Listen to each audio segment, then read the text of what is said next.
gentlemen, let's get ready to rumble!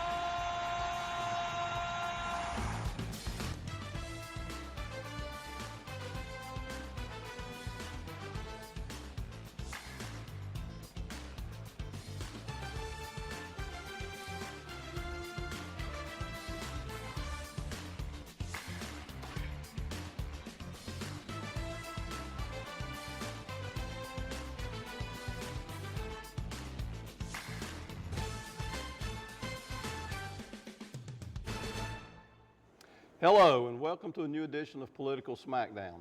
We have our regular crew, Wes Westmoreland, Andy Dedman, Betsy Wells, and myself here today, and so we will go ahead and get started right into our topics. It was inauguration week on Monday. Before we taped on Friday was the inauguration. It has come and it has gone. Biden, the outgoing president, and the new president, President Trump, have made questionable pardons and the usual amount and more of day one executive orders that reverse those of the predecessors' executive orders have taken place. Just a general question to start. Andy, we'll let you get started. Anything surprise you or any of the events a big thing to you, or is it pretty much what you expected? Well, Kumbaya came and went quick. There ain't no doubt about that.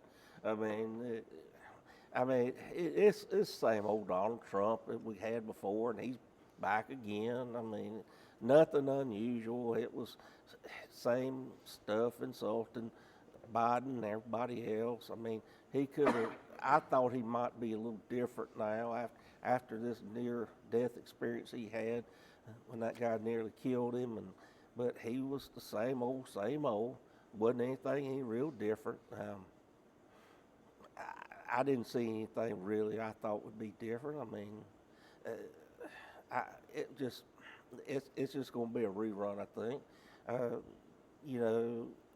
I kept hoping to see something that might be different, Mike. I really did. I thought he might say something nice about Joe Biden, which that was that was a waste of time on that one. They don't like each other. They're never going to like each other, and I think Biden tried to when. President Trump and his wife arrived at the White House. He said, "Welcome home," which I thought that probably took a whole lot out of President Biden to say that, and he did. And it's just I'm just glad it's over. That part's over and done. Now he's governing, and I wish him well. And after 3 days, has a 53% approval rate, higher than he ever had before. We'll see how long that lasts. Yep. Betsy, anything surprise you, or is it pretty much what you expected? Well, I watched the entire thing because I knew we were going to talk about it. Plus, I'm one of these people that it's a big event, and we only have it every 4 years. And I knew that President Biden and the First Lady were doing everything they could to make it a normal transfer of power. But as I watched them after they got into the cars, after they did tea at the White House, I was really surprised there weren't more people gathered along the streets. Now, I've been up there. I was there when both Obama's inaugurations, and people were 5 and 6 people deep along the streets, just watching the cars go by. And of course, knowing that he could not match, not that he would admit it, but President Obama had 1.8 million people that showed up, and I tell you, that's the largest crowd I have ever been in my life. But it was going to be different. And one of the things that really struck me, it was all indoors. I was out there at 28 degrees. But all the billionaires that were around about behind half that this week, though. Well, but I know it was 14 degrees at my house this week, too. Anyway, I'm looking for a warming spell. But anyway, going back to seeing all the billionaires there behind him and behind his family. And I heard that DeSantis and Governor Abbott had to go over in the overflow room. It seemed like the people that were elected, the representatives, that many of them were not in positions, the best positions to see the inauguration were given to his billionaire buddies. And I think that's an omen for the American people. And then to go into the arena and see him must jump around like, you know, he's on The Price is Right, I think somebody said.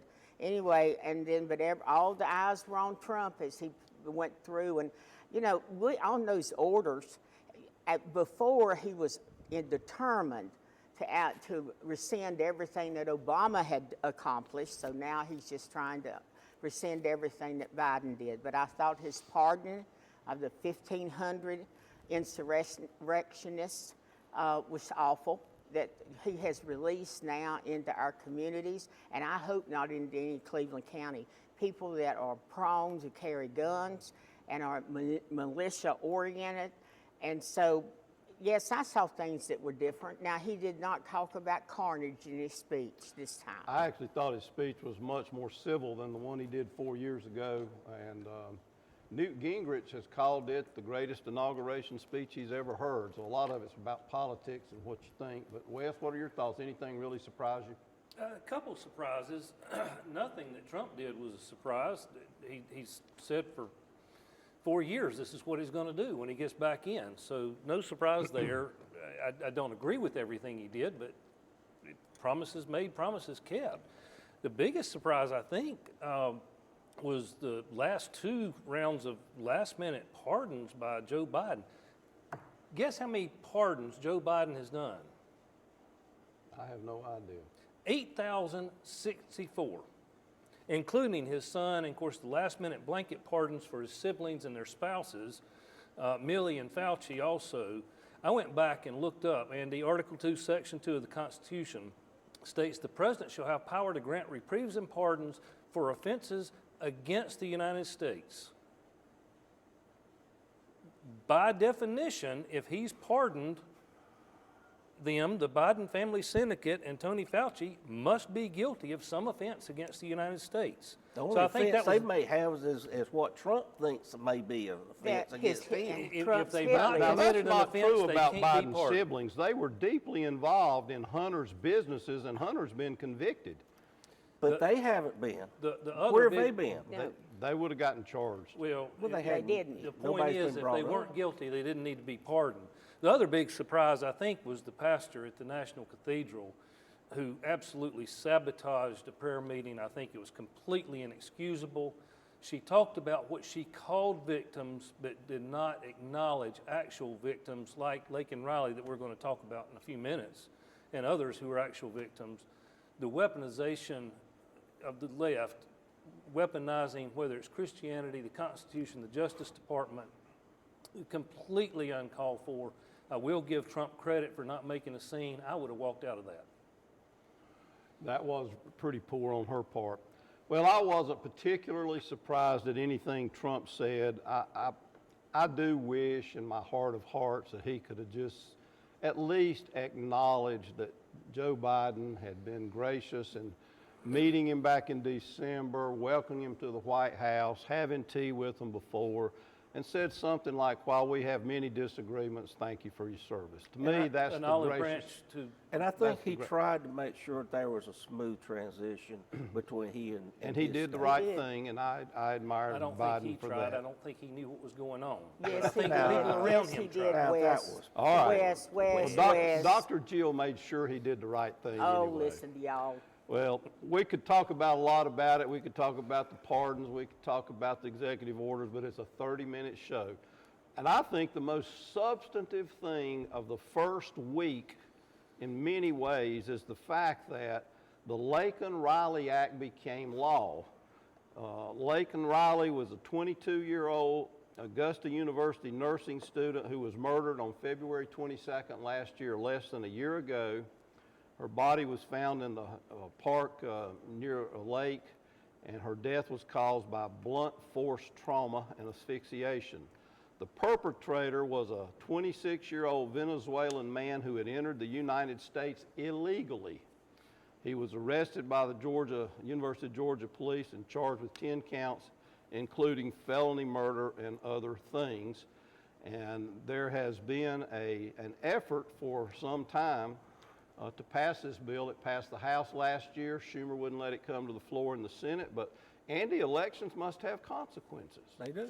Because this time it passed the Senate 63 to 35, and it had to meet a 60-person cloture vote, which was a little bigger than that. And then it went back to the House with changes and passed 263 to 156. And so there were 46 Democrats that voted for it in the House and 12 that voted for it in the Senate, making it a bipartisan bill. Wes, what does it do? What does the bill do? Well, essentially, it requires Department of Homeland Security detain an individual who is unlawfully present in the United States and has been charged with committing a crime. And of course, we know that we've had a problem with states releasing these people left and right. And while I'm all about due process, they're unlawfully here in the first place.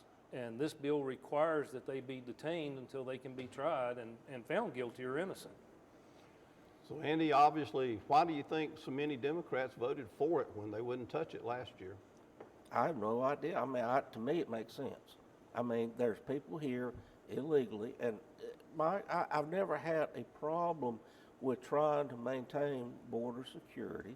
I think that you've got people that are bad actors that are coming in this country. I'm not talking about these people that are fleeing countries that are rampant with gang violence, that are raping women, that are kidnapping children, that are using people as gang members, that are using them for slave labor. I'm talking about people like this guy that came for no other reason, that was stealing things, that went out and for whatever reason raped and murdered this person. Well, I'm assuming that she was raped, but I know that he murdered her. And these kind of people we don't need in this country in any way, shape, or form. So to me, it was cut and dried. There's no reason why we shouldn't have passed this before. If my recollection is correct, he was released from a Venezuelan jail for crimes there and helped to get illegally into the U.S. and had been detained but let loose. And then let loose. And was let loose by, I mean, may as well just say it, by people working for the Biden administration. I think he was in New York or somewhere like that. And Right. he's one of multiple. And this is just an example, and it's just one that made a lot of news, and that thus the name of the act after that particular victim. So Betsy, what are your thoughts on how this bill passed in pretty much a bipartisan way? Well, it did, and of course it was a horrible event, and the young lady lost her life. But you know, I'm glad to know that this man is imprisoned for life and without parole for murdering this woman. And of course, the fact that he wasn't illegal is something that went out. I wonder if they'd have talked about him as much as if he had not been an illegal. And of course, the majority of the immigrants and even the illegals that come to our country do not commit these crimes. But the ones that do, you know, are the ones that seem to get into the news. But it was awful. And anytime you have a murder like that, then of course you want to make sure that the perpetrator is punished.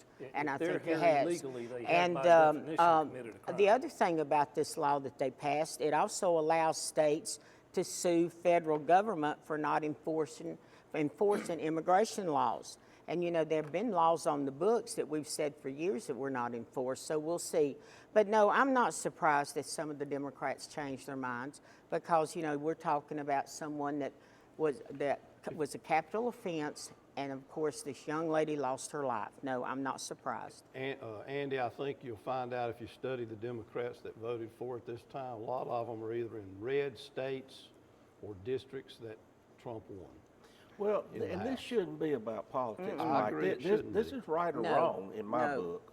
no. I mean, this is clear cut. This is Ten Commandments stuff. You know? But it's been about politics And it since shouldn't it came be. up. And it shouldn't be. And the fact that there are members there who voted against this bill is shocking. I agree. Well, we know in the first 3 days there were 308 criminals rounded up by Tom Coleman and others working for the president in the new border. We know he sent 1,500 more troops to the Mexican border, and there has been a sharp drop in people trying to pass. Let's just hope that it lasts. But there was a drop in people trying to cross the border Yeah, in the last 6 months. months when they were trying to In get the months. reelected, that's all. No, you all. They went through the roof for 3.5 No, years, Betsy. no, I've shown you the chart on this Well, show. there were a from lot the of people government. that tried to come, and some of them have situations that's awful. Biden is gone. Immigration is getting under control. We'll be back after these words.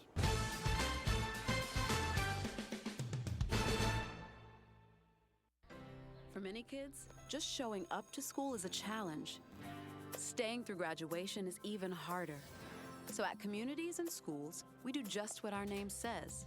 Our staff brings a community of resources to meet each student's needs right in their school, doing whatever it takes to keep kids focused, so they see what we see, a bright future. Join in at communitiesinschools.org.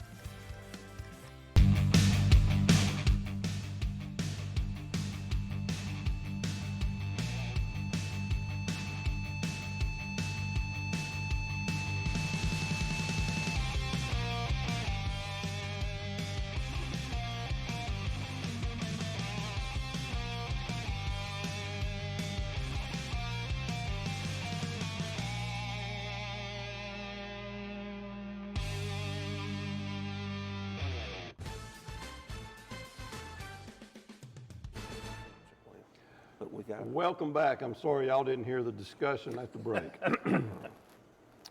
Well, we're going to move to the election that is the last election probably to be decided in the United States from the November elections as far as we know. And that's the saga of the unsettled North Carolina Supreme Court seat, where on election night, Jefferson Griffin, the Republican, was more than 10,000 votes ahead. But by the end of the next week, and when canvass occurred, he was 734 votes behind. And he is challenged in the state Supreme Court, well, he's challenged in North Carolina courts and asked the state Supreme Court to take the case and not let it go through the process to get it resolved. Meanwhile, the Democratic majority on the North Carolina Board of Elections has tried to get it put back into federal courts after a federal judge gave it back to the states. And this week, the North Carolina Supreme Court added even another twist. While we're waiting to see if the feds are going to take it and supersede the state, the North Carolina Supreme Court said it has to go back to a Superior Court judge in Raleigh and has to go through the process that it should have been going through since November. And so we are still in no man's land. Any idea on what happens next and when this election will be decided and so forth? Betsy, you can start this one. You hadn't started one yet. No, I haven't. This is an abominable. This is an abomination that the Republican Party and Griffin is trying to steal this election. Sherry Beasley lost the election and said she lost the election by 441 votes previously to Newby for the Supreme Court. And yet here we are, 700 plus votes difference between the two candidates. And they've had recounts. They had a hand recount. They did a machine recount, and Allison Riggs is still ahead. And yet Griffin is determined, along with the Republicans, that we're going to go back and look at voter registration, and if they don't have a ID number and something like that, we won't count votes. And there have been lists of people whose votes that are in this 60,000, and some of them are here in Cleveland County. It is an abominable, and we've made the national news about our North Carolina Republican Party and our Republican candidate who's trying to steal the election away from the will of the voters of North Carolina. And I think and of course the Supreme Court is definitely, he hopes would be in his pocket because they're a biased group. And so it's awful. And does not bode well for North Carolina, and it's wrong. Well, Wes, I'll tell you, the other abomination is that we apparently had a lot of people that they knew well before the election at the state board level were not lawfully registered, and it was pointed out to them by the state GOP, and they refused to act on it and get those straightened out before the election. Months before the election. Have you met any of those, Andy? Do you know any of those people? Those are well documented in all the court filings, and Well, that it's is, the still law is the abomination. law, and it is an abomination for a state board of elections to knowingly allow those votes to occur when they had time to get them corrected. The people did nothing wrong. No, the people They just voted. were not required to do what the law says by the state board and boards around the state for whatever reason. Is that right? And they to won't give own up to it. the win to the person that lost? So Betsy, the other question is, should unlawfully cast ballots count? How do you Ballots define that were unlawful, unlawfully not that they cast can't. ballots? Because they weren't qualified under North Carolina and federal law to vote. At one time, The you did Help not America have to. Vote Act, which is federal and we copied, requires since a certain date, the last 4 digits of Social Security and your driver's license number. So that's the other abomination. It is a thorny issue. Well, but here's the thing. The voter should be held harmless because they did what they were asked to do. So, I mean, I knew one of those guys that were on this list. And I actually ran into him and I talked to him. He didn't even know he was on that list, that they were challenging his ballot. I've known this guy since elementary school. He worked for UPS. And all he did, and he's retired now because he hurt his neck working for UPS, so he's on retirement now. He's done nothing but raise his family and go to work. I mean, and he cast his ballot. I mean, he did the right thing. So should he be disenfranchised because he did nothing wrong? Well, I think ultimately, personally, probably won't be. He shouldn't But be. Karen Brinson Bell and the state board should be fired. Well, but still, these 60,000 people should not be disenfranchised because they did nothing wrong. And that is a strong argument, and even Dietz, one of the Republicans on the state Supreme Court, has essentially said the same thing. Wes, what's your take? I like what Dietz had to say, but Betsy, this isn't the first time this happened. 2004, State Superintendent of Public Instruction, Commission of Agriculture, went months without being resolved due to legal proceedings, and I think there should be legal recourse if laws are broken. Mike, it's not just these 60,000 that we hear about, but you had 1,500 overseas voters that have never set foot in North Carolina that didn't have to provide photo ID. And it's my understanding, none of the people that are being challenged voted on Election Day. You got a problem with mail-in balloting, and you got a problem with the Board of Elections following the law. That's where the problem is. While I think this needs to go away, the votes have been cast, it is over. I'm not going to be too hard on an individual, Republican or Democrat, saying the law's been violated and I should have some relief. Well, And as y'all those can, from, that did not provide photo ID, in a federal situation, there's a law that says they don't have to. that didn't That apply doesn't change because the North North Carolina Carolina law. has a Well- law and it's been found constitutional, and they didn't require it. Were I'm they telling notified? you, the 3-2 majority on the state board is making the case for what Republicans have tried to do for years, which is to get some other way to run a state board. Exactly. And they have not been able to do that. Well, as y'all can see out there, there's disagreement right here and all over the state about it. My gut feeling is that one way or another, Ms. Riggs will be declared the winner at some point. But And let's not forget, she does sit on the Supreme Court. yeah, and she's not losing anything now because she's She's sitting lost there while nothing. it's decided. We will try to talk about another topic real quickly and move to the local scene. There's been an odor in parts of Kings Mountain, and the Shelby Star article said that one of the Kings Mountain folks said that it smells like rotten eggs in parts of Kings Mountain, and it's an ongoing problem, and it's apparently related to the draining of the lake for the lithium mining process. And it is becoming such a problem that our own Tim Moore sent a letter. You can't read it, but he sent a letter to the acting administrator of the EPA at the federal level asking them to check into it to help give the citizens of Kings Mountain some relief. Andy, what in the world's going on that you got to put up with that kind of odor, and they haven't even got to mining lithium yet? No, but I guarantee it's not bothering those folks at the casino. I mean, I have no idea. I've not been around it and I haven't smelled it, but I'm sure it's just awful and horrendous. But I have no idea about it, Mike. I really don't. I've talked to some people over around there, and they said it is awful and it does not go away. So I don't know what to tell you about it. Betsy, a lady named Jennifer Reichert who lives off of Sandhurst Drive says the odor is so strong sometimes it wakes her up out of her sleep. Out of her sleep. So it is a problem, at It least in is. certain parts of It Kings is. Mountain. What can be done? Well, my hairdresser, like yesterday, she lives right there along the main street near West School, and she said, you know, it permeates your house, and that the concern, not only is it a bad smell, they're wondering, is there anything that it's doing to the atmosphere? And I'm glad that Tim Moore sent a letter to the EPA to come in and to analyze this. Now, there was a big article in the Kings Mountain Herald that Albemarle put in trying to talk about what they were trying to do. And this is a lake that's been there. Well, it was there when I came to Kings Mountain back in the dark ages.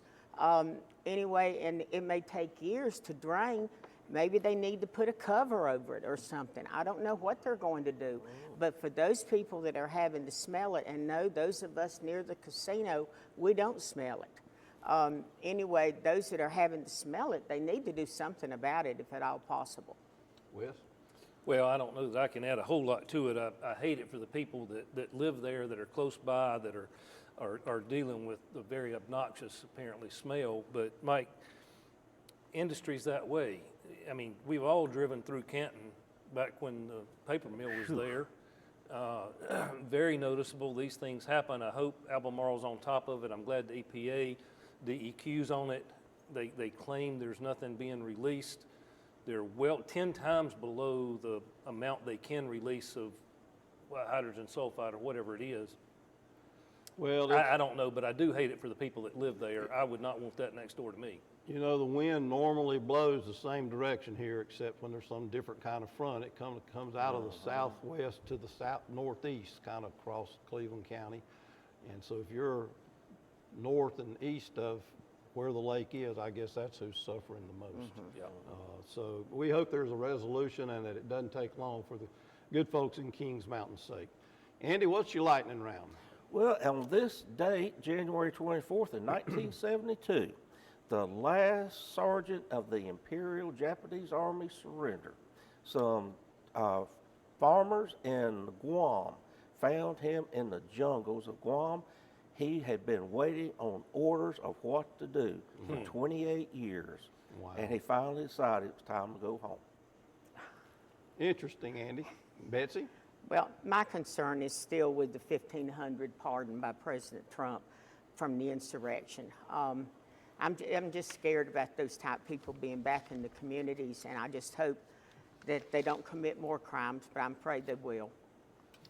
Wes? Well, Mike, mine is from the things that make you go, category. In an effort to combat a shortage of teachers, a new law in New Jersey states that teachers no longer have to pass basic reading and math tests to be certified to teach. Well, I have a little different one. Several years ago at the Don Gibson Theater, Tom Tillis came to town and brought Martha Blackburn. Y'all know who Martha Blackburn is? She's a senator from, senior senator from Tennessee. Seems that she is seriously considering a Republican primary against one of the GOP representatives, and I guess almost all of them from Tennessee are GOP. She's going to run for governor, apparently, and in the early polling, she has a 71 to like 17% lead over her potential challenger. She'll certainly be a loss in the U.S. Senate, but I remember this, Andy, she's a feisty gal, and she would probably be an excellent governor as well. So good luck, Martha Blackburn. Come back again next week and join us for a new edition of Political Smackdown.